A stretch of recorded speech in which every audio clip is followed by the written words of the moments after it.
Muy buenas tardes. Vamos a dar continuidad e inicio a nuestra jornada. Bien, ahí un breve retroceso a lo último que estábamos viendo ayer y estábamos viendo ya el inicio de otro momento, de otra etapa de la historia de Bolivia dentro de sus años republicanos. Bien, eh, hablábamos de un aspecto relevante, lo que va a conocerse como la guerra federal, ¿sí? Esta guerra federal va a ser una guerra realizada o desarrollada dentro del país, ¿no? Y estamos hablando de dos eh, frentes, ¿no? El frente de los conservadores y el frente de los liberales. Para entonces, quien tuvo que estar a la cabeza de los conservadores fue el presidente de entonces, y quien estuvo a la cabeza de los liberales fue José Manuel Pando, que posteriormente va a ser considerado o llamado también presidente. Sí, así que vamos a ver un pequeño corto sobre la guerra federal para retroalimentar este punto del tema.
Ministerio de Educación presenta Crónica, pasajes de nuestra historia.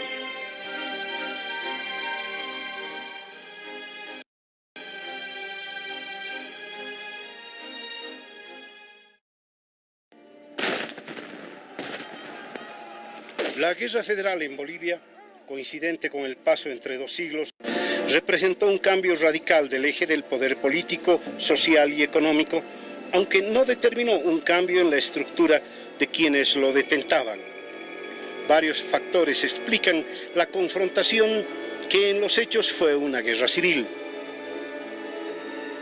Al fuerte desgaste de los gobiernos conservadores, tras casi 20 años de administración, se sumó la popularidad creciente de los liberales, que estaban cansados de esperar un tránsito pacífico en el mando de la nación y que habían sufrido más de una vez la manipulación de los resultados electorales a manos de los conservadores. El escenario de la guerra civil se enmarcó básicamente en los departamentos de La Paz y Oruro y algunas provincias de Potosí y Cochabamba. Entre enero y abril de 1899 se desataron acciones en las que los masivos contingentes indígenas fueron decisivos para el triunfo de los federales.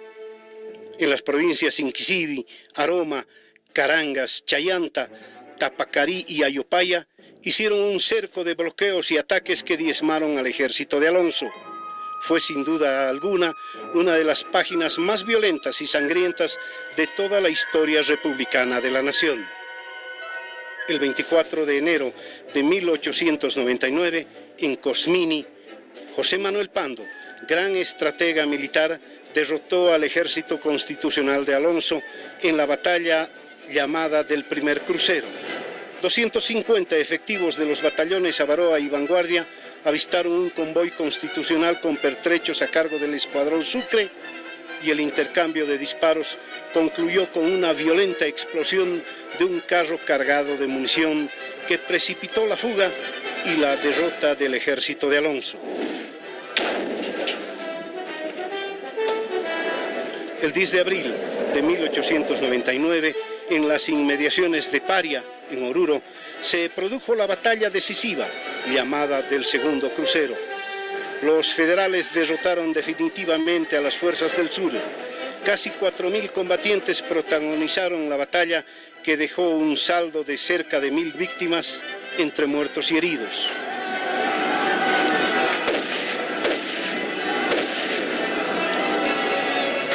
El 12 de abril, Pando entró triunfal a Oruro, lado a lado con Pablo Zárate, en medio de una impresionante multitud en la que se mezcló su ejército con los hombres del caudillo indio.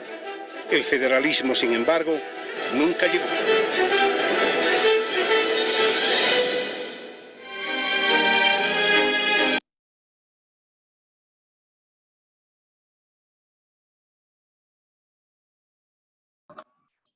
Muy bien, acabamos de apreciar un pequeño video, ¿no?, de lo que fue este conflicto, y cabe destacar que como consecuencia de este conflicto interno que se llevó a cabo en nuestro país, hay dos aspectos que marcan o demarcan ciertos momentos de la historia de nuestro país. El primero es de que en este mismo año, 1899, se va a trasladar la sede de gobierno, la cual se encontraba en Sucre, ahora se va a trasladar a la ciudad de La Paz. Sí, esa es la primera característica que destacar como fruto de este conflicto entre conservadores y liberales. Por otro lado, tenemos el inicio de una nueva era, y esta va a ser la era del estaño, como lo estábamos viendo ayer. Bueno, y de allí surgen los varones del estaño, ¿no? Como veíamos también ayer, que se tornan en personajes, o en uno de los personajes, en este caso Simón y Patiño, más ricos y poderosos del mundo. Sí, entonces ahí vamos a continuar destacando algunos aspectos. La guerra del Acre, habíamos destacado de la guerra del Acre también otros dos aspectos, ¿no? El recurso que había generado este conflicto y el resultado, ¿no?, del hecho de ceder esta buena cantidad de extensión territorial al vecino país, ¿no? Entonces ahí tenemos estos conflictos que vamos viendo, ¿no? Y está también la guerra del Chaco, ¿no? Que esta guerra, a diferencia de las demás, atravesó por 4 etapas.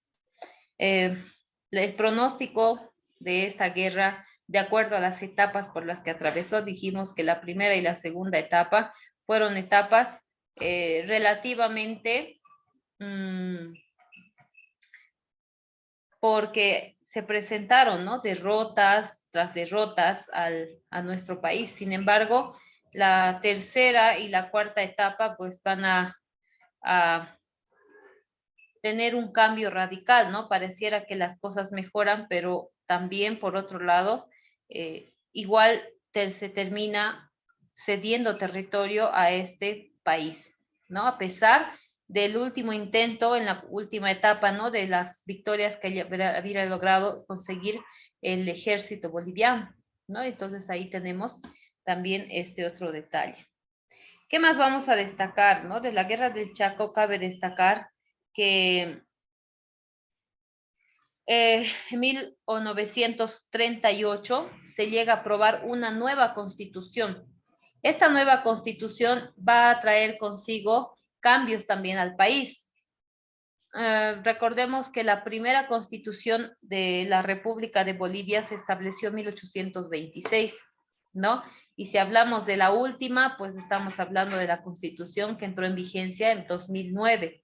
Esa fue la última y es la que todavía se encuentra en vigencia. Y el hecho de que puedan establecerse, aprobarse y entrar en vigencia una constitución, pues genera cambios, ¿no? Uno de los cambios que en la actualidad nosotros podemos ver, por ejemplo, es uno de ellos el nombre de nuestro país. Ya hemos dejado de llamarnos República de Bolivia y ahora nos llamamos Estado Plurinacional de Bolivia.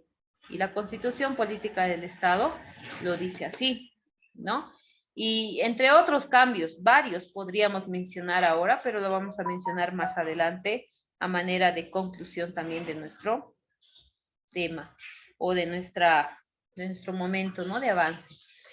Bien, y otro aspecto que debemos destacar es que esa constitución que se aprobó en 1938 habría determinado de que el ejército vaya a tomar el control del país, ¿no? Ahí fíjense o analicemos o recordemos, si alguna vez ya lo hemos visto o estamos recordando este punto, es que esta constitución ya indica de que el poder del Estado va a pasar a manos de fuerzas militares, en este caso el ejército como tal, ¿no?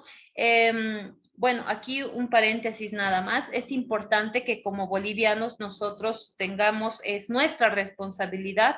Muchos de ustedes ya tienen la mayoría de edad, otros recién están a punto de tener la mayoría de edad. Y es importante que como bolivianos estemos atentos de todas las disposiciones y normas establecidas en nuestro Estado, ¿no? Por ejemplo, nuestra actual Constitución Política del Estado, eh, hay algo que está generando mucho conflicto ahora, ¿no? El asunto de la huipala, por ejemplo. ¿No? Muchos dicen la huipala no me representa, no estoy de acuerdo y demás, no la acepto, pero hay algo que quizás estas personas no saben. Estas personas no saben o capaz desconocen de que la Constitución Política del Estado ya para el 2009 incorporó dentro de el aspecto de los símbolos patrios de la huipala, ¿no? Entonces, la reacción de aquel que dice yo no estoy de acuerdo podía haber sido en aquel entonces cuando se consultó al pueblo, porque para esta constitución, por ejemplo, de 1938, no se llevó a cabo un referéndum, sino que la Asamblea, el Congreso Nacional lo preparaba, lo transcribía y entraba en vigencia, es decir, era aprobada por el presidente para entonces, así como lo fue el 2009, pero la diferencia es de que la última constitución política del Estado que nosotros llegamos a tener o se llegó a aprobar el 2009, pues previo a esto se repartió la constitución política del Estado en una especie de borrador a la población, ya sea de manera física o de manera digital, pero llegó a las personas, ¿no? Hubo una etapa de distribución para que las personas, la población, los bolivianos lean esa constitución, las modificaciones que la Asamblea Legislativa había realizado, para posteriormente en un referéndum puedan participar indicando de que sí están de acuerdo o no están de acuerdo, ¿no? Y resultado de este referéndum, pues fue con un 64.4% para el sí, ¿no? Entonces, y decir ahora, en este tiempo recién, que no estoy de acuerdo, por ejemplo, con nuestros elementos, algunos incluso se atreven a decir de que no les agrada el nuevo nombre de Bolivia, ¿no? Estado Plurinacional de Bolivia, es muy largo, estábamos bien como república, y bueno, lamentablemente quizás estas personas no se han informado relativamente y tampoco conocen el trasfondo de este nombre, ¿no? ¿Por qué se tuvo que llamar Bolivia o tuvo que cambiarse ese nombre de Bolivia? Porque se reconocieron a los 36 pueblos indígenas originarios, también consideradas naciones originarias. Entonces, de allí el término Estado plurinacional, haciendo referencia a la diversidad de nacionalidades. Bien, quise hacer este paréntesis y explicar un poquito porque después de la Guerra del Chaco, 1938, al salir esta nueva constitución política de la República de Bolivia, pues ahí había un punto muy determinante, ¿no? Donde indicaba claramente que el poder del Estado iba a pasar a manos del ejército. Y es allí cuando el pueblo ya debió venir las situaciones de gobiernos militares muy determinantes, y eso es lo que estábamos viendo ayer como la última de las partes, ¿no? Entonces, y eso pasaría pues hasta una próxima, es decir, hasta cuando el Estado alcance una estabilidad, la República, y pueda tener cierta estabilidad para convocar recién a una actividad electoral, ¿sí? Entonces ahí vamos a ver este detalle. Vamos a pasar entonces a este otro aspecto, una revolución que va a hacer que también la presencia, fíjense, el hecho de que los liberales hayan ganado la guerra federal o hayan tenido un gran favor de su parte por el lado de los liberales, va a hacer de que se logre o pueda desarrollarse una revolución en 1952, ¿no? Un poquito ahí recordar, la guerra federal se llevó a cabo, conocida también como Revolución Federal, en 1899. Y estamos hablando de una revolución que también va a tener participación masiva de la población en su mayoría. Estamos hablando de la clase obrera, indígena, campesina, estamos hablando de incluso algunos militares que también se sentían representados por la clase obrera. Y eso es lo que vamos a apreciar a continuación. La Revolución de 1952.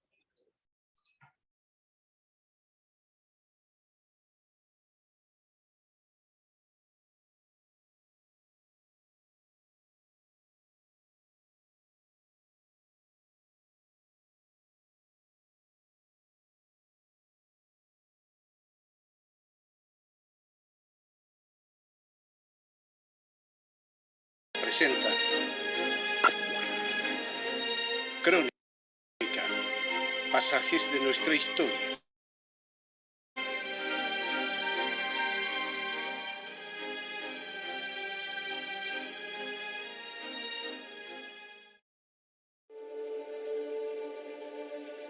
Es el 9 de abril de 1952, y entre esa fecha y el 11 de abril se produjo uno de los episodios más importantes de Bolivia. El pueblo, los mineros, carabineros de la policía sumados a la rebelión lograron derrotar al ejército de Hugo Ballivián en heroicas acciones callejeras. El saldo del enfrentamiento fue de 490 muertos y casi 1000 heridos. El nuevo gobierno revolucionario del MNR instaló en Palacio de Gobierno a Víctor Paz y Hernán Siles. Trabajadoras del país, porque estas constituyen la razón del ser del movimiento nacionalista revolucionario. Nos han dejado un país exterminado y con una situación económica que es caótica. Pero forjaremos... Las ideas gestadas en los años 30 y 40 comenzaban a hacerse realidad. El otro objetivo clave era tomar el control total de la economía por la vía de descabezar a los 3 grandes mineros del estaño.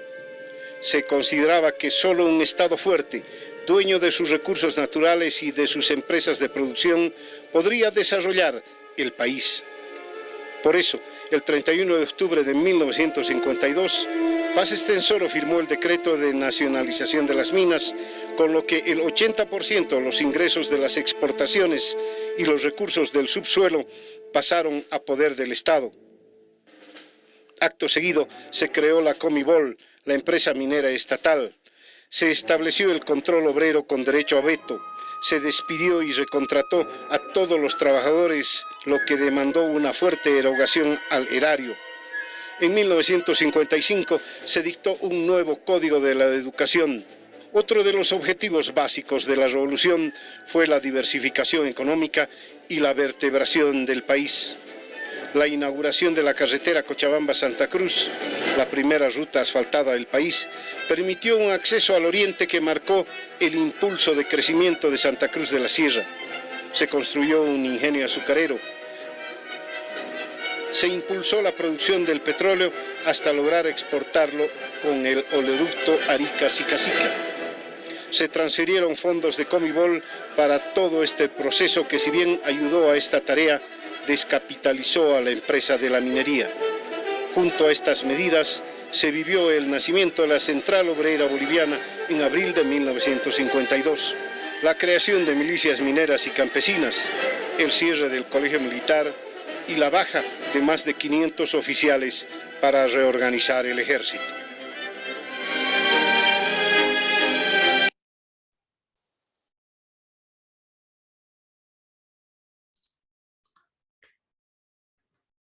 Bueno, es así como vamos viendo y ahí tenían un breve resumen, son cortitos que busqué para poderlos compartir y en poco tiempo pueda saberse ya aspectos bien específicos, pero también que marcan la importancia, ¿no? Ahí vamos viendo una época contemporánea que va demostrando y reflejando un desarrollo económico, ¿no? Y la base de este desarrollo económico que se va gestando de a poquito va a ser la nacionalización, fue la nacionalización y gracias a ello también se han tenido avances también en otras áreas como ser la educación y también el aspecto de las construcciones que se llevaban a cabo en el país, ¿no? Una de ellas, la carretera Santa Cruz, Cochabamba, ¿no? Una carretera que va a facilitar mucho el aspecto comercial y económico también, ¿no? Y después teníamos ahí un año después, 1953,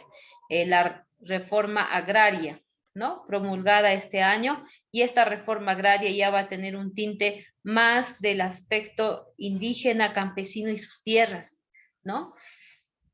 Bueno, entonces en esta pequeña línea del tiempo nosotros podemos apreciar de que el desarrollo o los avances que estaba teniendo ahora el Estado boliviano estaban siendo más positivos que negativos.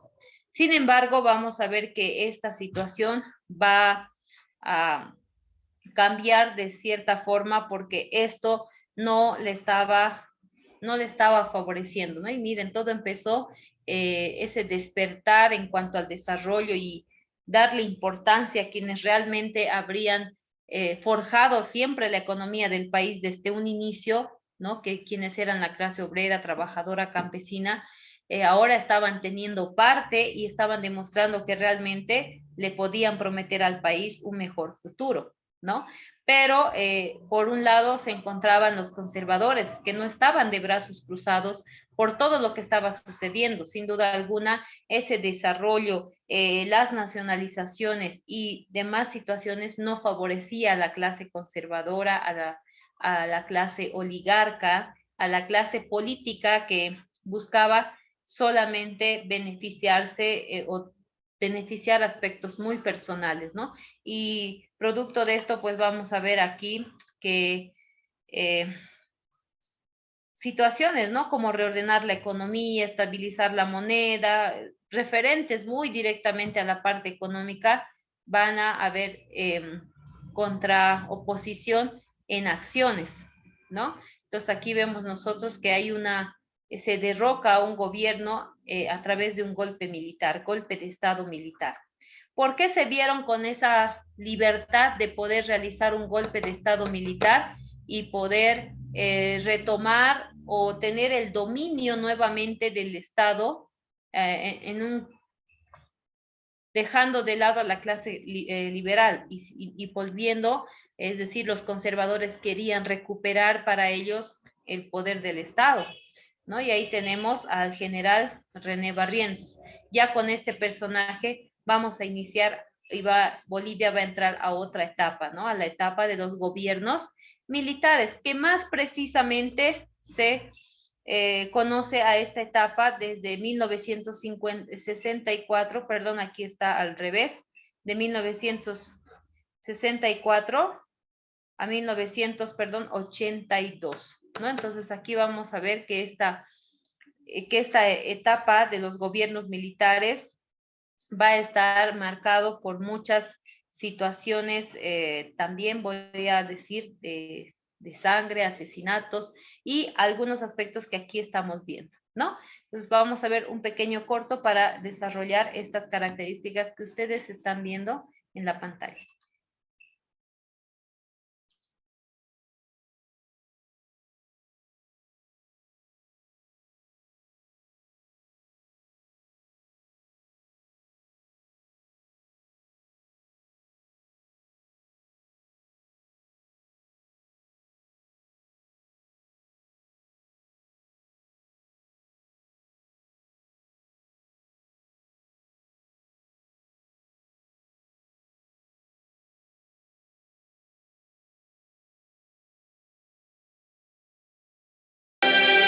Ministerio de Educación presenta Crónica, pasajes de nuestra historia.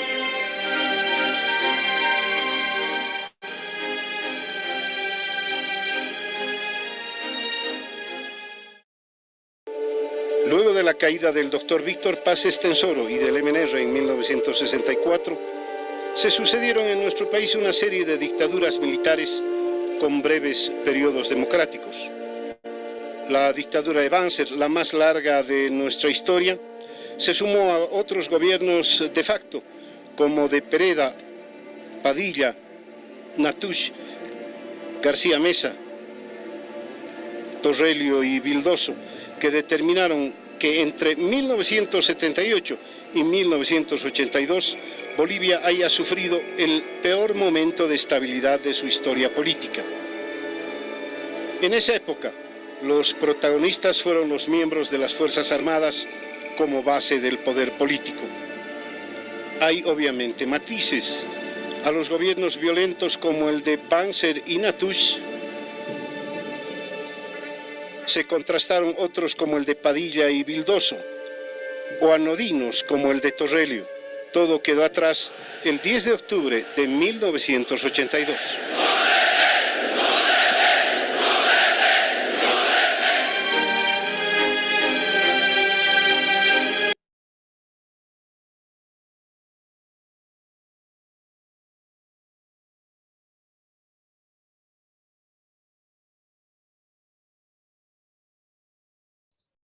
Bien, es de esta forma, hay también otro corto para que podamos comprender como una introducción a este punto de los gobiernos militares, ¿no?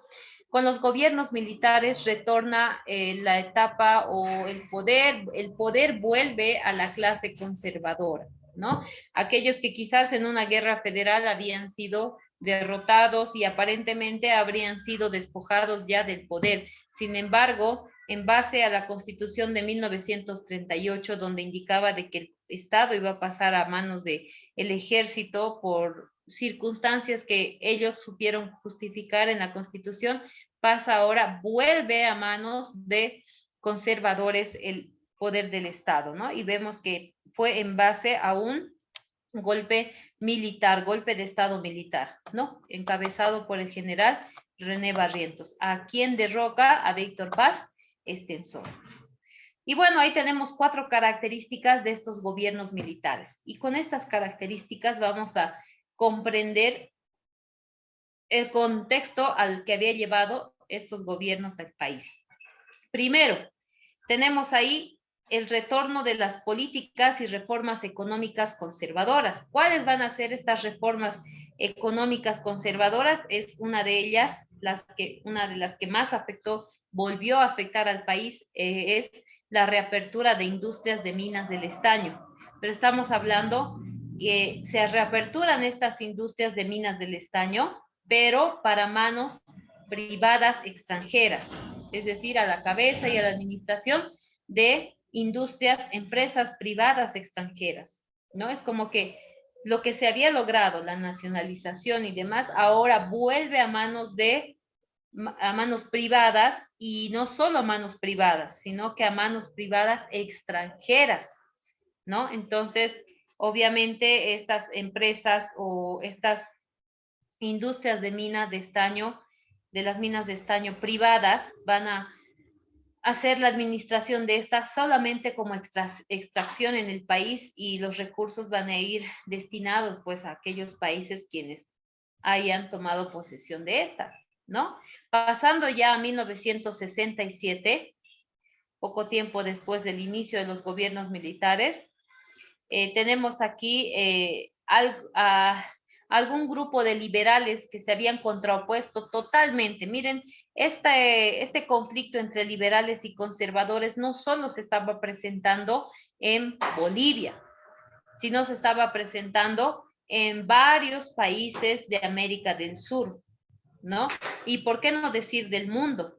Si nosotros hacemos una comparación de los años, del tiempo en el que pasó esta situación en nuestro país, en otros países y en otro continente, como estamos hablando allí ya, en otros continentes vecinos al nuestro, estamos hablando de Europa, estamos hablando también de otros continentes que también empiezan a desarrollar su historia, ¿no? Y algo muy conocido a nivel mundial va a ser entre todos los conflictos que el mundo ha desarrollado y fueron conocidos a nivel mundial, estamos hablando de la Primera Guerra Mundial, la Segunda Guerra Mundial, y después de esos dos conflictos estamos viendo lo que es la Guerra Fría.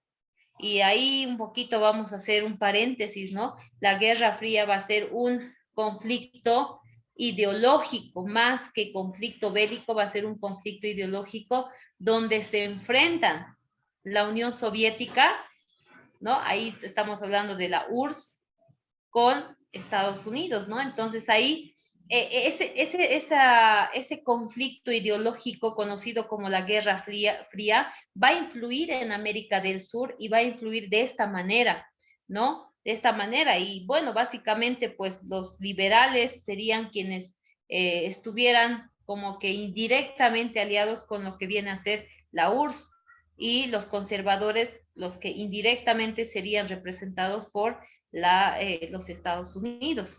Entonces, vamos a ver este tipo de situaciones que se dan. Entonces, de allí surgen, como les mencionaba, no es un conflicto interno que solamente ha tenido Bolivia, sino que casi paralelamente ha sucedido esto en otros países vecinos al nuestro, ¿no? Entonces ahí tenemos, por ejemplo, a un precursor del liberalismo, considerado también, ahí dice, el ejército boliviano anunció haber derrotado a los rebeldes, ¿no? Estos también eran considerados como rebeldes, porque se oponían a las ideas conservadoras que tenía el Estado, ¿no? Entonces ahí, ¿quién había sido esto y dónde fue derrotado este personaje? Y no solo derrotado, sino que también ejecutado, fue Ernesto Che Guevara en Valle Grande, ¿no? Entonces ahí tenemos esta particularidad, ¿no? Y aquí, bueno, espero que haya quedado claro la aclaración en cuanto a este conflicto, ¿no? Conocido como Guerra o Revolución Federal, no propia solamente de Bolivia, sino estaba sucediendo muy similarmente en varios países vecinos nuestros, ¿no? Pasamos a agosto de 1971, y ahí vamos a mencionar al general Juan José Torres, ¿sí? Ahí hablamos de otro golpe, ¿sí? Encabezado por el coronel Hugo Banzer Suárez. Y bueno, ya para comprender esta parte vamos a pasar a esta línea del tiempo, ¿no? Ahí tenemos a los gobiernos militares, decíamos de 1964 a 1982, pero aquí mencionamos al último específicamente, ¿no? Tenemos ahí que inició esta etapa de gobiernos militares con René Barrientos.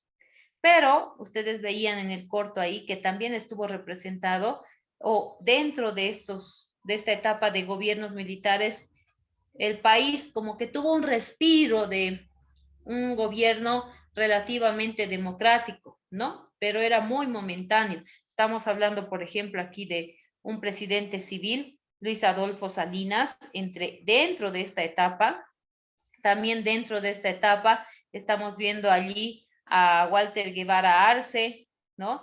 Después estamos viendo a Lydia Gayler, la primera presidente mujer de nuestro país, ¿no? Entonces, esos fueron las pequeñas pausas que tuvo el país en el tiempo de gobierno de estos tres personajes, en el que el país pudo respirar un poquito de toda esa opresión militar que se estaba llevando a cabo, ¿no? Entonces, es importante que nosotros vayamos comprendiendo también que este tipo de gobiernos habrían hecho que Bolivia retorne económicamente, tenga un retroceso, vuelva a esa crisis económica a la que siempre estuvo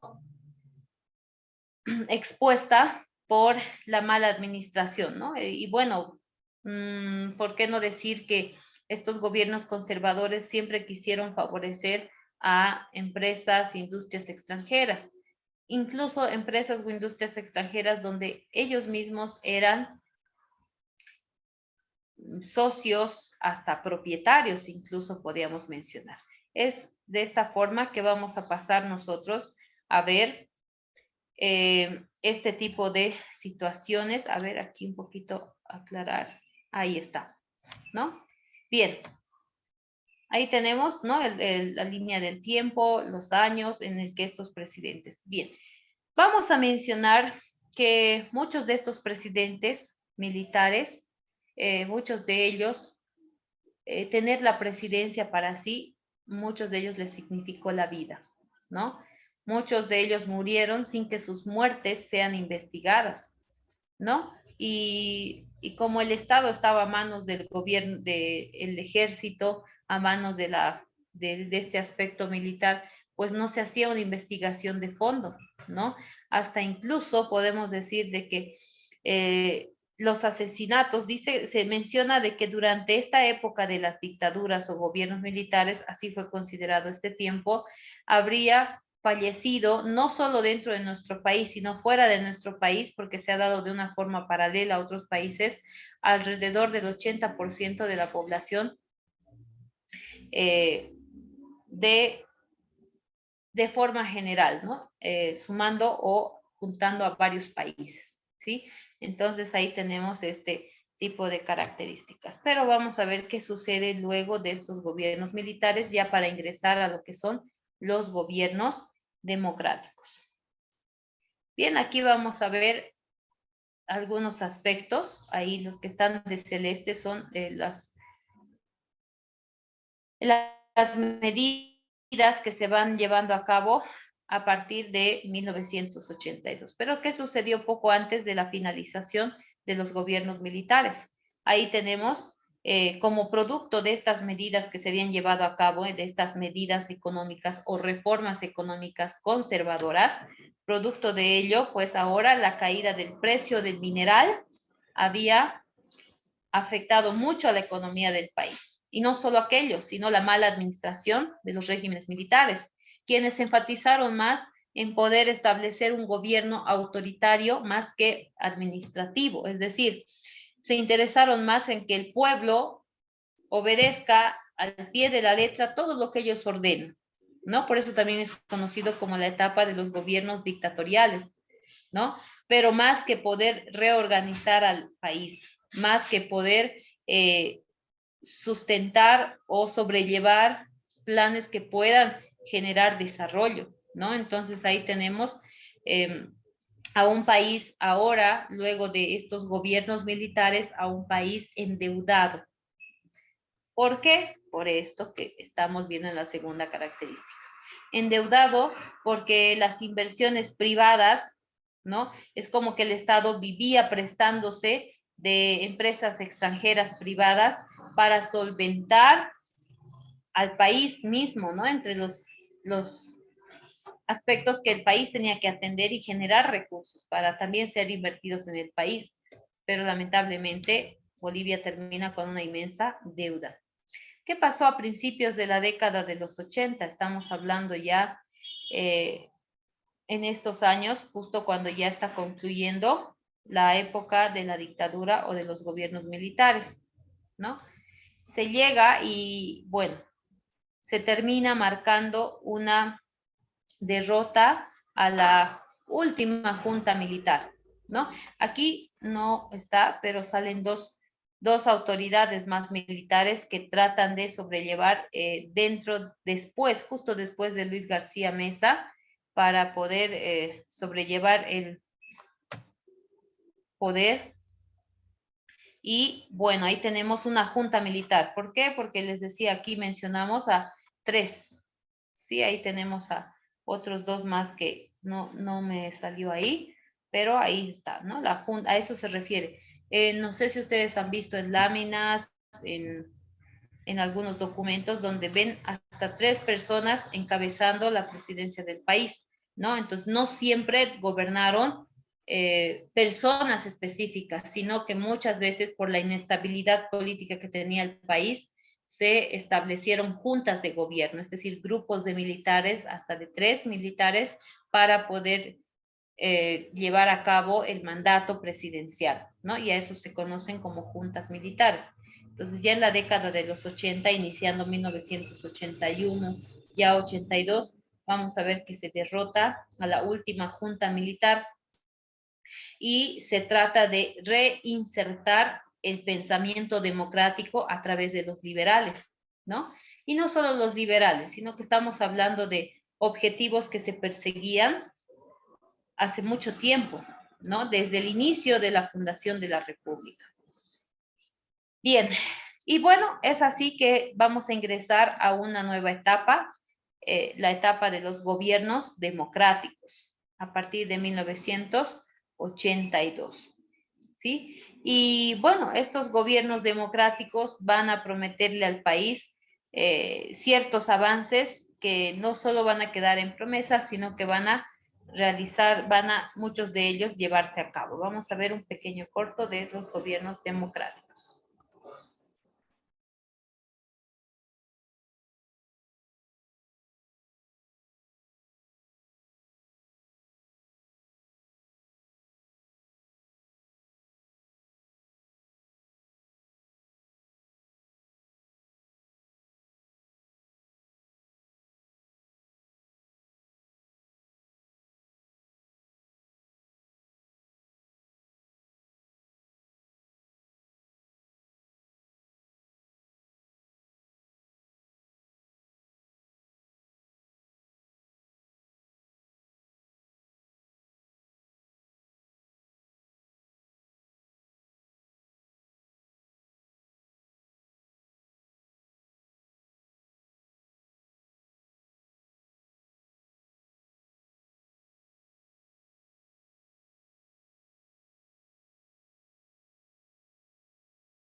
Finalizando la Segunda Guerra Mundial, se inicia la Guerra Fría, que enfrenta a los Estados Unidos y a la Unión Soviética.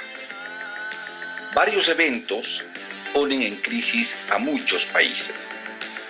En enero de 1974 quedó grabada en la memoria colectiva la crisis del petróleo, que impulsó a una nueva visión a nivel mundial por el mando de la economía.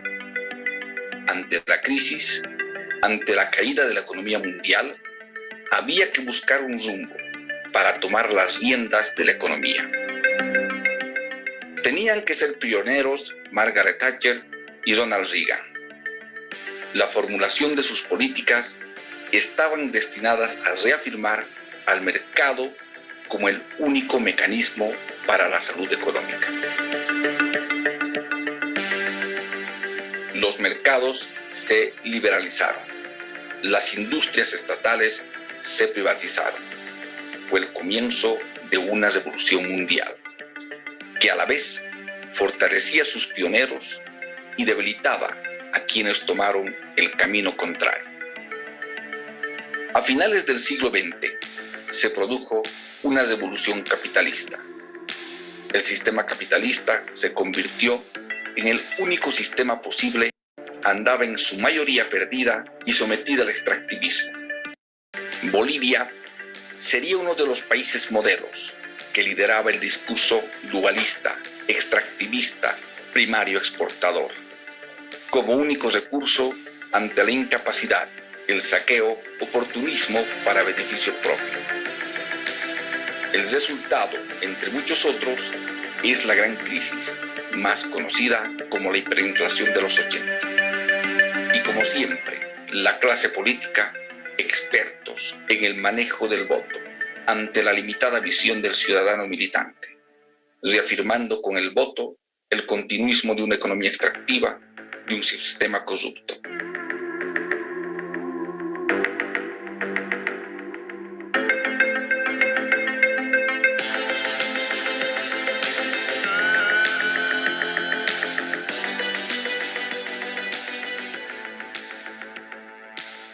La coalición de Jaime Paz Zamora y Hernán Siles Suazo de la UDP logran el triunfo electoral en 1980, que le convierten en presidente y vicepresidente. El presidente Siles toma el mando del país en medio de una aguda crisis económica, con una deuda externa de dimensiones incontrolables, con un gigantesco aparato estatal que alimentar, con un descenso en los precios de las materias primas. Y no era de esperar, como siempre, presente los conflictos sociales encabezados por el movimiento obrero. Agobiado por los conflictos, el presidente Siles se vio obligado de suspender los pagos a los acreedores por la deuda externa, lo que ocasionó que el Fondo Monetario Internacional rehusara todo auxilio a Bolivia. Estas medidas disparan el déficit fiscal y se agrava la economía, aún más por la variación del tipo de cambio en el mercado de divisas, que provocó un desequilibrio en la balanza comercial que hizo inviable las exportaciones. El gobierno despliega un paquete de reformas para salir de la crisis, entre ellas la desdolarización de las deudas que tenían las personas naturales y jurídicas con el sistema financiero, profundizando aún más la crisis y acelerando la inflación a un 10.000%. Los conflictos se agudizan. El Congreso, más que formular soluciones, se limita a vetar toda medida del gobierno. En las calles, el agio, la especulación y un mercado negro paralelo de cambio le jugaron en contra. Salen capitales, se deprecia el peso boliviano, la falta de divisas impedía importar mercancías cuyos precios, por la alta demanda y la escasa oferta en el mercado boliviano, se elevaba hasta las nubes.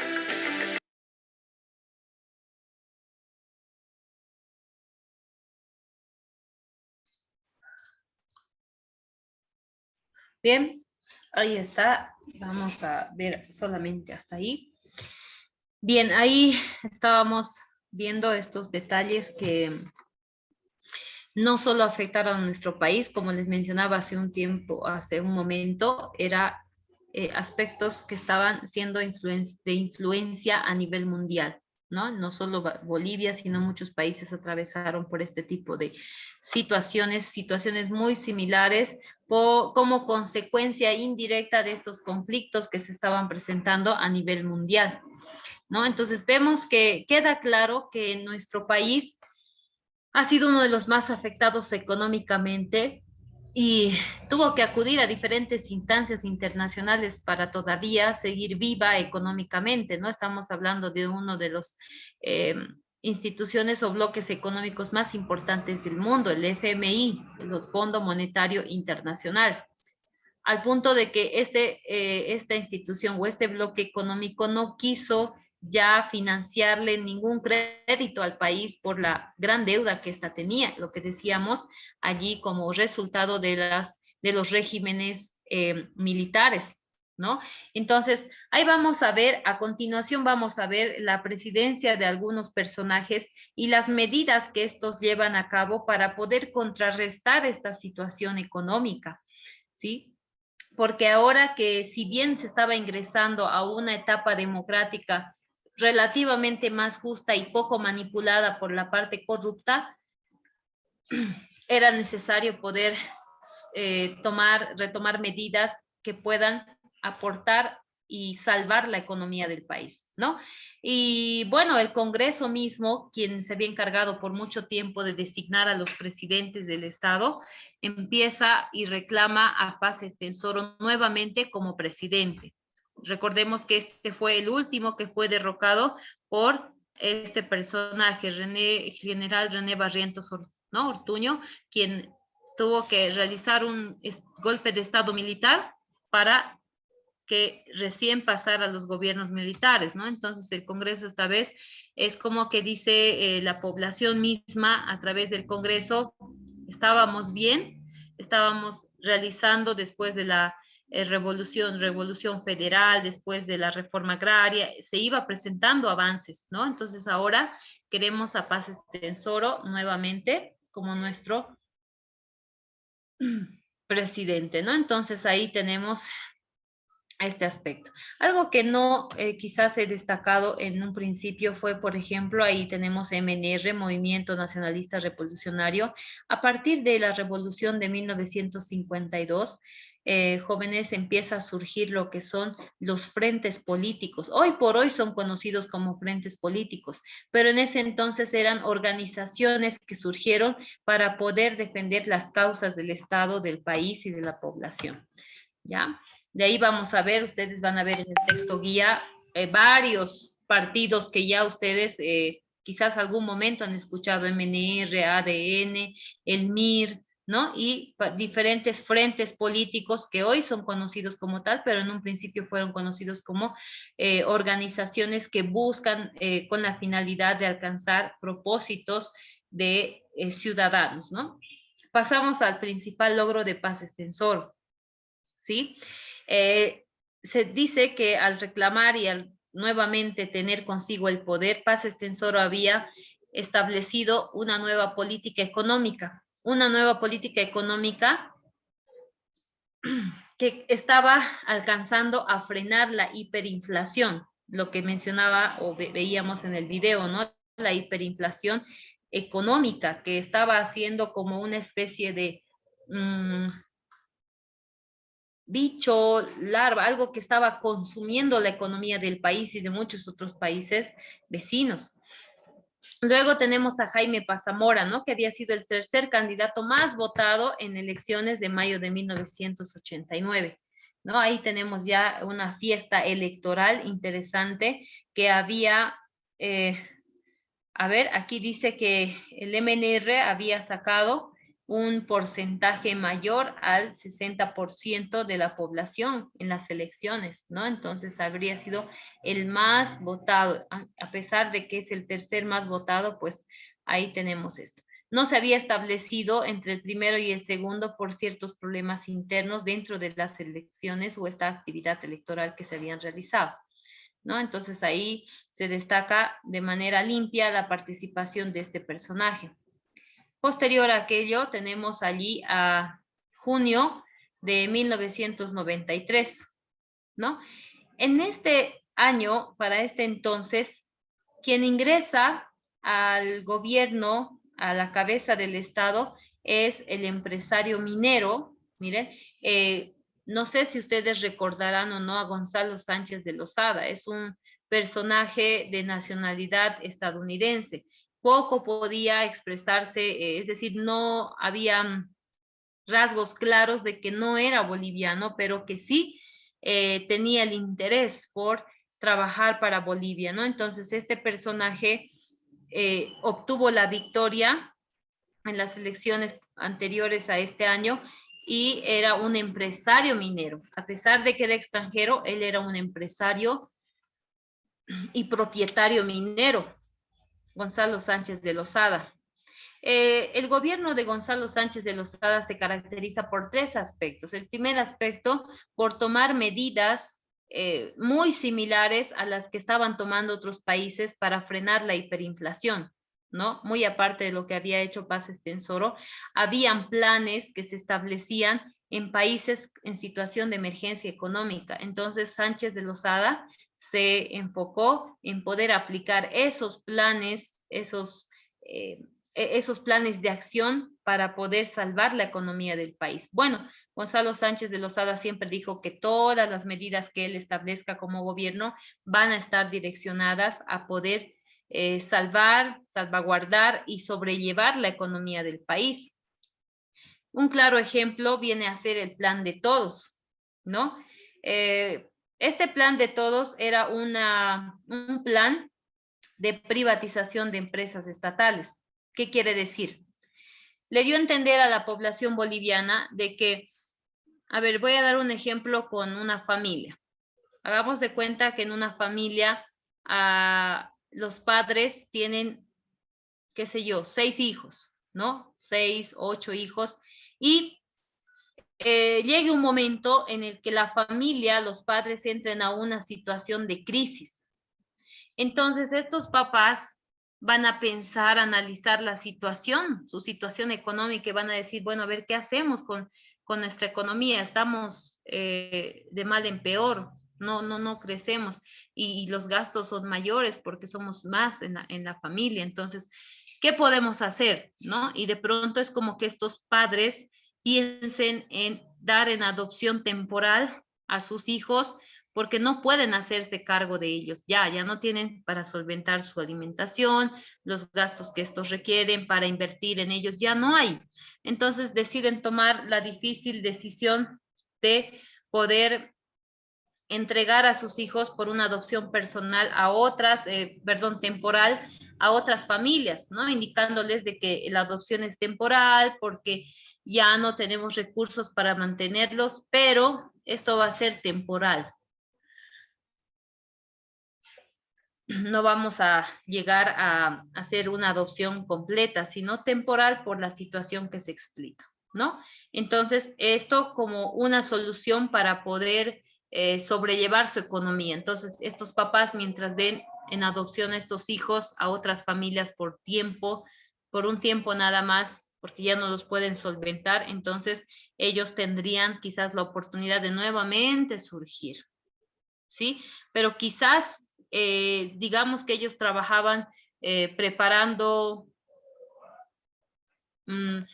postres para vender. Entonces, fíjense, ya no van a tener esa ayuda de sus hijos, de los 6 u 8 que eran. Quizás los 8 amasaban, quizás entre los 8 preparaban los ingredientes y todos sumaban fuerzas para poder sobrellevar su economía. Pero ahora los papás le han dado a estos hijos, a otras familias, y ahora solo cuentan con la fuerza del papá y de la mamá y esperan surgir así, ¿no? Entonces, no sé si viene al caso, si se comprende así el ejemplo, pero es lo que tenía, en esto consistía el plan de todos. El Estado tenía empresas, tenía instituciones estatales propias del Estado, pero dentro del plan de todos, Gonzalo Sánchez de Lozada establece privatizar todas las empresas estatales, ¿no? Todas las empresas estatales porque ya no se vio en la capacidad de solventar a estas empresas estatales, ¿no? Y podría parecer una buena medida, pero por otro lado era como que cortarle a estos medios de desarrollo al país, ¿no? Entonces, esa fue una de las medidas, ¿no? Privatizar las empresas estatales, dejarlas en manos de empresas o industrias privadas. Segundo, realizó la reducción de gastos en servicios sociales. Este presidente ha revisado el plan, quizás el POA, el plan operativo anual y otros planes que tenían presupuestarios, ¿no? Cuando hablamos del aspecto presupuestario, pues el Estado debe designar cierto dinero, ¿no? Que se genera o que tiene el Tesoro Nacional a servicios sociales, a programas de educación, y a diferentes sectores, obligación del Estado, ¿no? La obligación del Estado son tres básicamente: educación, seguridad y salud, básicamente. Pero por esta situación económica, Gonzalo Sánchez de Lozada decide reducir el presupuesto a estas áreas, ¿no? Presupuesto lo digo yo, pero también aquí lo menciona como reducción de gastos, ¿no? Entonces se le quitó a estos sectores esos gastos o esos medios o ese recurso que necesitaban, con la finalidad de ahorrar, ¿no? Y vuelvo al ejemplo de la familia. Se le quitó a los hijos quizás el pan, ya no vamos a comer pan porque tenemos que ahorrar. Ya no vamos a comer esto porque tenemos que hacer esto. Entonces, en esta familia la situación como que se iba debilitando por la falta de recursos económicos. Y lo mismo va a pasar con el país, por eso doy el ejemplo de la familia, ¿no? Al realizar todos este tipo de medidas, Gonzalo Sánchez de Lozada también quizás, no sé si sí o si no, se estaba percatando de que en vez de fortalecer o de encontrar la mínima fuente de gastos podía fortalecer o ayudar en la economía, pues quizás se estaba quitando las diferentes fuentes de ingreso al país, ¿no? Porque si se debilitaba la salud, por ejemplo, ya no iba a haber muchos recursos para la salud, entonces en el aspecto de salubridad va a haber más afecciones, se va a tener que invertir más, ¿no? Es preferible un pueblo sano que un pueblo enfermo, ¿no?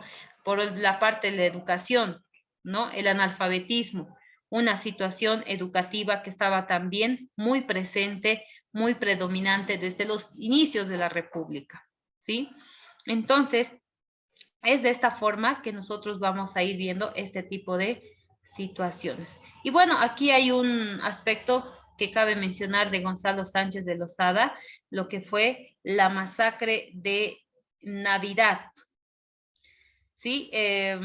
Lamentablemente, el control dentro de su estado, dentro de su gobierno, fue un estricto control de gastos estatales, dice, para reducir la hiperinflación del 6,5% en 1995.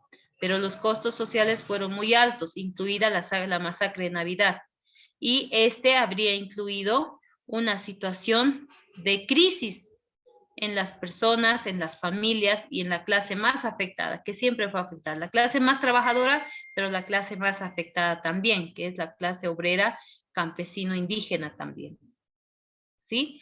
Y bueno, ahora sí vamos a pasar ya a un contexto más actual. Y vamos a ver aquí ya. A ver, permítanme.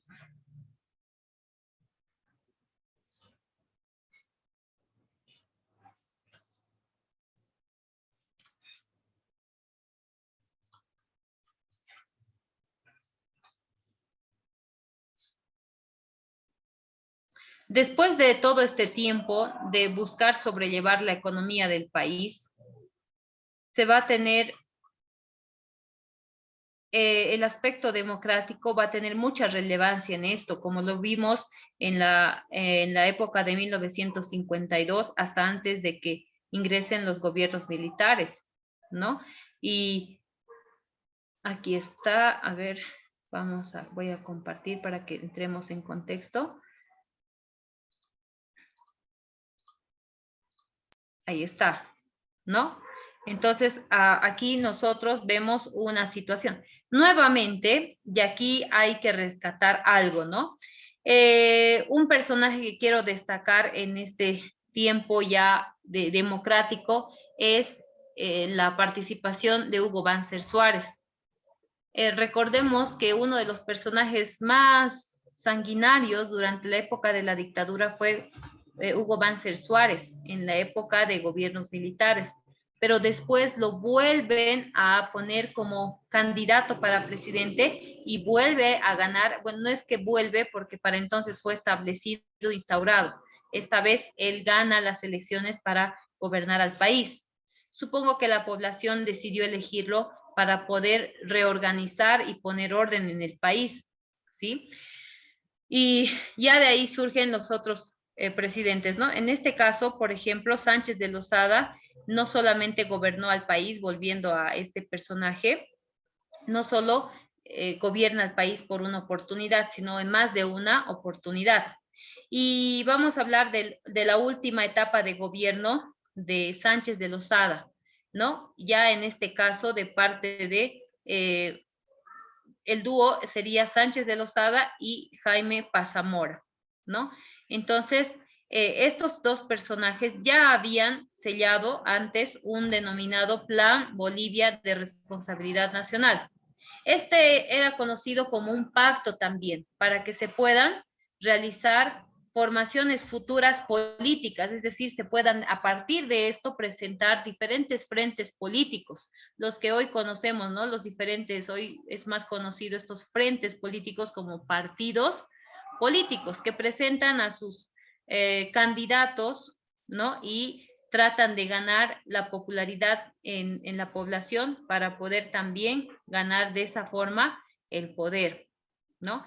Entonces, Bolivia entra nuevamente en una serie de crisis por la defensa de algunos recursos naturales, ¿no? Yo creo que ya el país había despertado a una situación en la que dijo, ya ha pasado mucho tiempo de haber sido, que nuestros recursos sean ultrajados, empezando por el salitre, el guano, lo que fue en el Acre, los diferentes recursos naturales que habían provocado las pérdidas territoriales, habían sido saqueados y aprovechados para otros países. Entonces, el país ya para este tiempo, estamos hablando ya ingresando al siglo XXI, el país como que escarmentó por todo esto y dijo, a partir de ahora nosotros vamos a defender nuestros recursos, ¿no? El estaño, por ejemplo, el estaño podía haber sacado al país de esa crisis económica y muy bien, ¿no? Nos hubiera llevado a flote y no solo a flote, sino además de llevarnos a flote, alcanzar un desarrollo económico. Pero la explotación del estaño permaneció por mucho tiempo en manos privadas, incluso extranjeras, ¿no? Entonces eso ha impedido ese gran crecimiento y Bolivia agonizaba económicamente, ¿no? Sobrevivía económicamente. Entonces aquí tenemos un enunciado interesante, ¿no? El nuevo presidente anunció en febrero de 2003 una serie de impopulares medidas económicas, ¿no? Uno de ellos como lo que viene a ser el impuesto sobre los salarios, es decir, las personas que no importa la cantidad de salario que ganen, pero que deban rendir impuestos al Estado por esos salarios que recibían, ¿no? Entonces, ahí la gente ve amenazadas sus bolsillos, su economía, ¿no? Estamos hablando que detrás de la economía del país, pues están las familias bolivianas.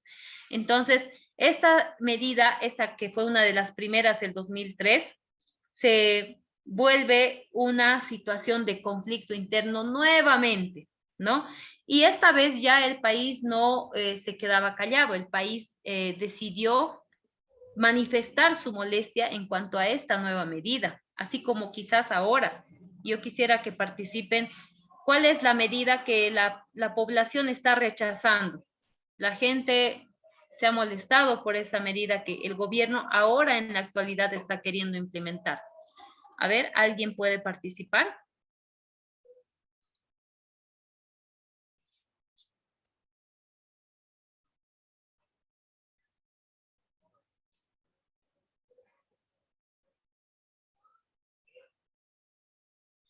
Bueno, quizás no estamos al tanto de las noticias.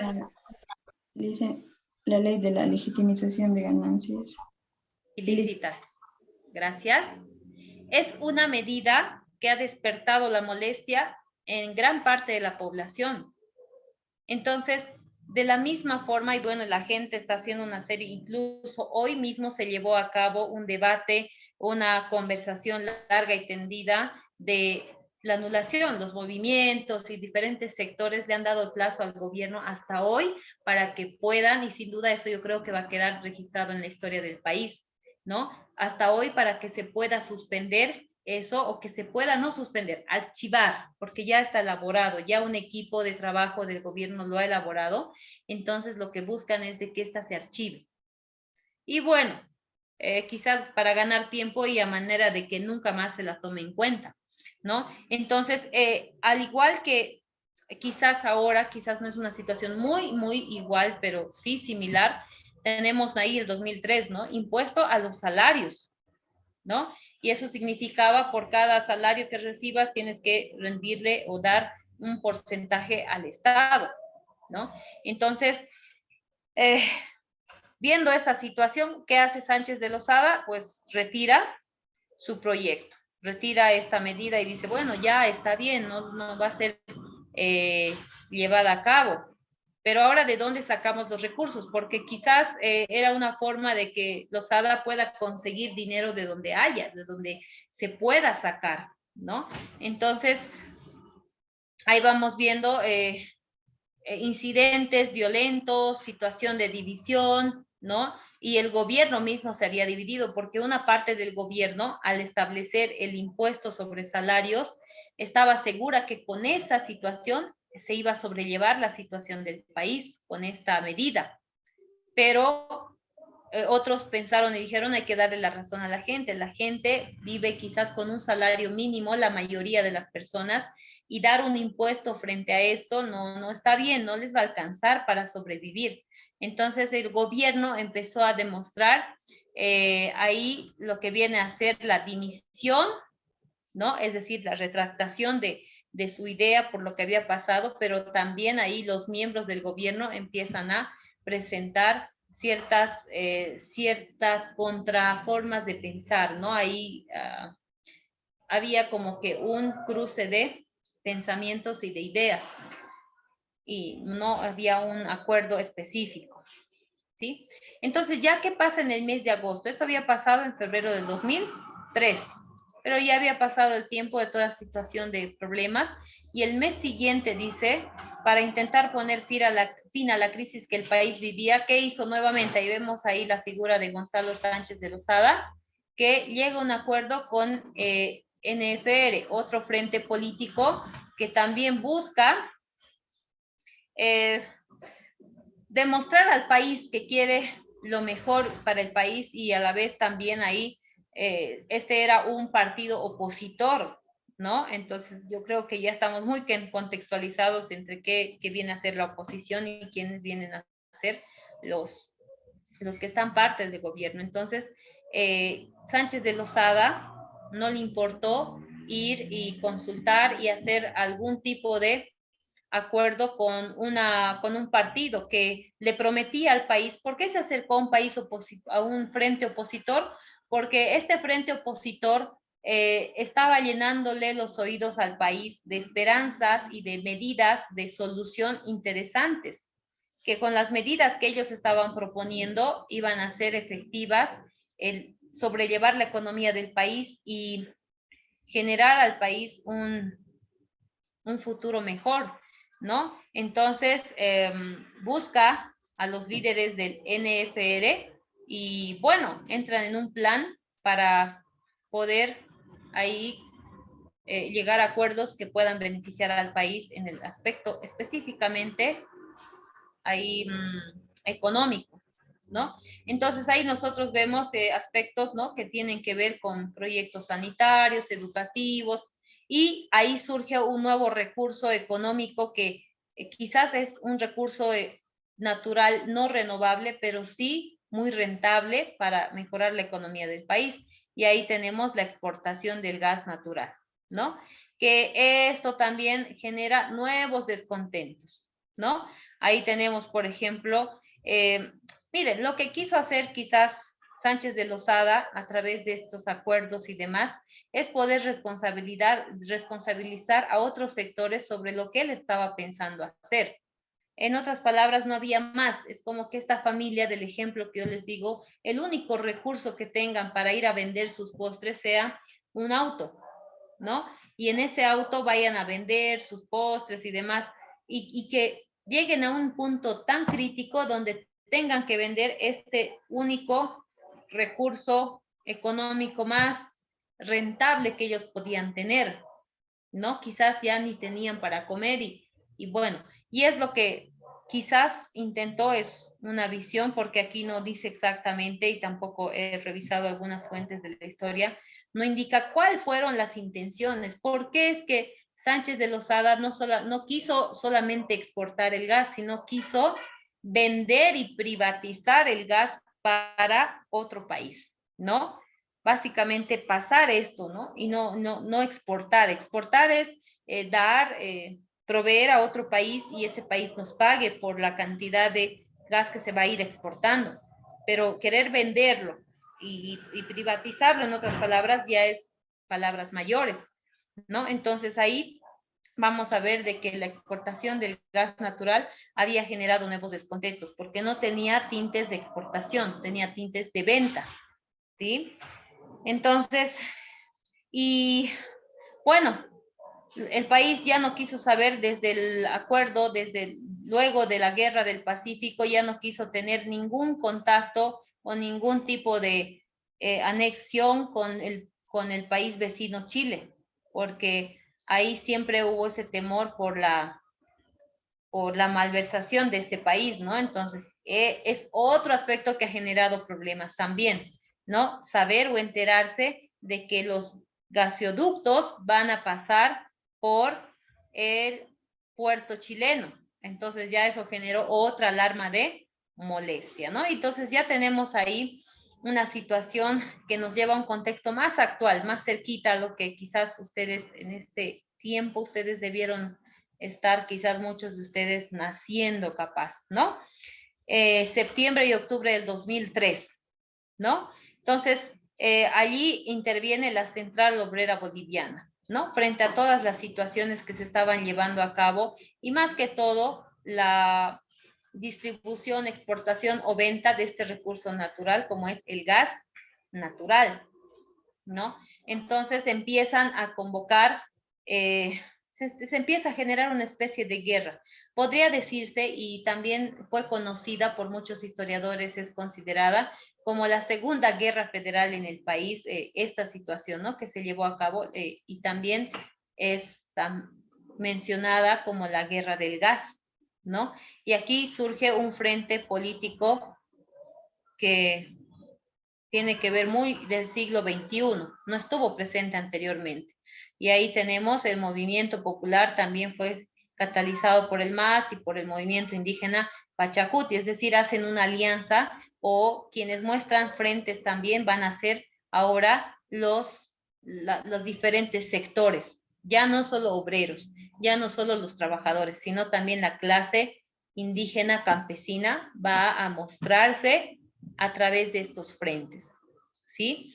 Entonces ahí tenemos las grandes revueltas que se han llevado a cabo. Y bueno, como muchos ya conocerán, el Alto y La Paz fueron el escenario central de estas revueltas, ¿no? Y bueno, ahí está llamada la masacre de octubre en el Alto, octubre negro para muchos como una consecuencia de la cantidad de fallecidos en esta situación. Todo en defensa del gas y de los recursos que estaban siendo manipulados por el actual gobierno, ¿no? Entonces, ante este conflicto o tras esta situación, quien se encontraba al mando del poder, pues, es Sánchez de Lozada. Y frente a estas situaciones, pues, Sánchez de Lozada se ve forzado o temor forzado, podrían ustedes ahí también presentar su punto de vista, pero la historia indica de que Sánchez de Lozada deja el país a causa de este conflicto, ¿no? Deja el país, abandona el país y de esta manera, pues, le sucede ¿Quién? Para entonces estaba Sánchez de Lozada como presidente y vicepresidente Carlos Mesa. Sánchez de Lozada abandona el país, se va, listo. Ahora quien le sucede es Carlos Mesa Quisbert. Pero nuevamente surgen dificultades, consideran de que Carlos Mesa era el cómplice de Sánchez de Lozada en toda esta situación y también precursor de estas ideas de Sánchez de Lozada, ¿no? ¿Qué hace? Pero frente a esto, Carlos Mesa forma un gabinete integrado por políticos, no adscritos al partido alguno, es decir, busca personas que estén de parte de su equipo de trabajo, que no estén inscritos ni figuren en ninguno de los partidos, sino que puedan estar en un punto neutral. Esto hizo Carlos Mesa para reflejar al país una posición neutral, una posición en la cual diga al país, miren, yo no quiero que ya haya más conflictos, quiero que lleguemos a un acuerdo y que el país entre en una situación de armonía, de paz, ya no más dificultades, ¿no? Pero esta intención, como dice aquí, con la intención de poner fin y alcanzar la reconciliación nacional, pues no fue suficiente. El país, la población ya se encontraba enardecida, ¿no? Y bueno, lo que pasa en este caso es que Mesa se compromete a convocar a un referéndum, ¿no? Donde las personas puedan pronunciarse en cuestión al gas natural. Mesa dijo, bueno, entonces tanto está generando dificultades, pues el país va a decidir qué se va a hacer con el gas natural, qué determinaciones se van a tomar. Y bueno, es así de que establece esta medida, pero no hubo apoyo político. Por eso dice acá, debido al casi nulo apoyo político, ¿qué pasa con Carlos Mesa? Hizo quizás el intento, pero tuvo que renunciar, ¿no? Entonces, ¿por qué se vio? Por dos razones. Primero, por el nulo apoyo político, porque no había tomado en cuenta a ninguno de los frentes políticos, ni al MNR, ni al MIR. Dijimos que buscó personas que no estaban inscritas en ningún partido, en ningún frente político, ¿no? Entonces, hay dos razones que hacen que Carlos Mesa renuncie. Porque no tuvo apoyo en la idea que presentó, y segundo, porque las fuerzas, los grupos sociales ya habían despertado a una revolución, ¿no? A una revolución en defensa del gas, ¿sí? Entonces ahí tenemos a un presidente que, un presidente transitorio, ¿no? Y este presidente transitorio va a ser Eduardo Rodríguez Belcé, quien va a tener la única y principal tarea que va a tener en este tiempo de transición es convocar a nuevas elecciones y así el país, quizás conforme con una nueva autoridad, pueda ejercer decisiones sobre los recursos del país y otros aspectos que ya era necesario tomar en cuenta para con el país, ¿no? Y bueno, ahí tenemos a Belcé, quien no se complicó tanto. Belcé hace lo que se le indicó, convocar a elecciones directamente, inmediatamente convoca a elecciones para el 22 de enero del 2006. Y su trabajo principal fue esto, y así lo hizo. Y bueno, a pesar de ser muy concreto en lo que tenía que hacer Belcé, igual tuvo dificultades, ¿no? Ahí dice, fue corto y estuvo salpicado por escándalos. Y ahí les pregunto, ¿quién resultaría ganador de estas elecciones de 22 de enero del 2006?